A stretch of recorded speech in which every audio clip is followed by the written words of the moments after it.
आता चला म्हटलं रस्त्यामध्ये लागलाय मॉल तर बघून येऊचला असता. आज फ्रायडेमुळे एवढी गर्दी नाही आहे. सॅटर्डे वगैरे जर असतं तर भरपूर गर्दी असते मॉलमध्ये. आता मॉलमध्ये आलं आहे तर असं वाटतं की कशाचं तरी थोडा रेट विचारून जा, काय रेट आहे काय नाही आहे. काय वाटतं तुम्हाला, रेट विचारला पाहिजे की नाही विचारला पाहिजे? मॉलमध्ये तर आलो आहे, मॉलमध्ये आलो आहे, पण आता कशाचा रेट विचारू, कुठे जाऊ? कारण की सर्वच जर बघितलं तर माझ्या सॅलरीपेक्षा आणि माझ्या पॅकेटपेक्षा सर्व तर महागच असते मॉलमध्ये आल्यानंतर. आणि स्पेशली फिनिक्समध्ये आलो आहे, पण आता काहीतरी आता आलं तर थोडे किडे केले पाहिजे मला असं वाटतं. तर बघतो मग आता जाऊन कुठंतरी रेट विचारतो, काहीतरी जाऊन बघ. एवढा मोठा मॉल आहे ना, तिथं फिरायला गेलो ना मला पण अजून एक्झिट करायला सुद्धा मला जवळजवळ अर्धा एक तास लागेल. मला एक्झिट पण सापडलेलं नाही अजून. मी कुठं चाललं आहे, मी कुठून आलो आहे, आता हे मला पण कळणार आलं. कुठे जाऊ का आपल्याला जाऊन करतो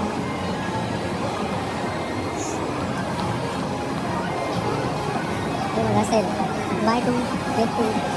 पण असं काही नसतं, एक बाय केलं फक्त 2ची प्राईस मिळून जातं त्याच्यामध्ये.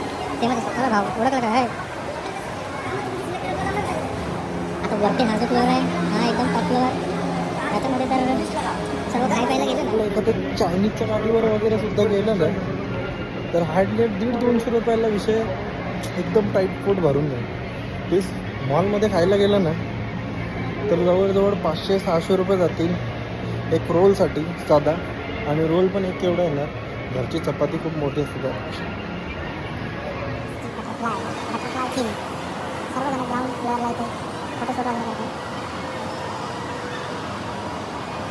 मोस्ट ऑफ लोक बघितलं ना तर मोस्ट ऑफ फोटो क्लिक करायला येतात विकेंडला.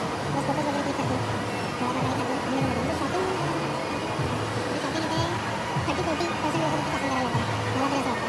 मला काय माहिती, माझी मेंटॅलिटी पण असू शकते अशी, कारण की माझ्या पाकेटला नाही परवडत म्हणून मला असं वाटत असेल. पण मला तरी असं वाटतं, कारण मला पण 5-6 वर्ष झालं पुढे, तर एवढं तर मी नोटीस केलं. पण काही पण असो, इथे भलाही माझ्या पॅकेटमध्ये पैसे नसो काही नसो, बट इथं आल्यानंतर एक ते सुकून मिळतं, एक अशी ऊर्जा येते की जीवनात काहीतरी करणं खूप इम्पॉर्टंट आहे. जर अशी एक्सपेन्सिव्ह आणि अशी लक्झरियस लाईफ जर जगायची आहे तर जीवनात काही ना काही असं काहीतरी करणं इम्पॉर्टंट आहे की जेणेकरून आपण पण ह्या सर्व गोष्टी अफोर्ड करू शकलो पाहिजे.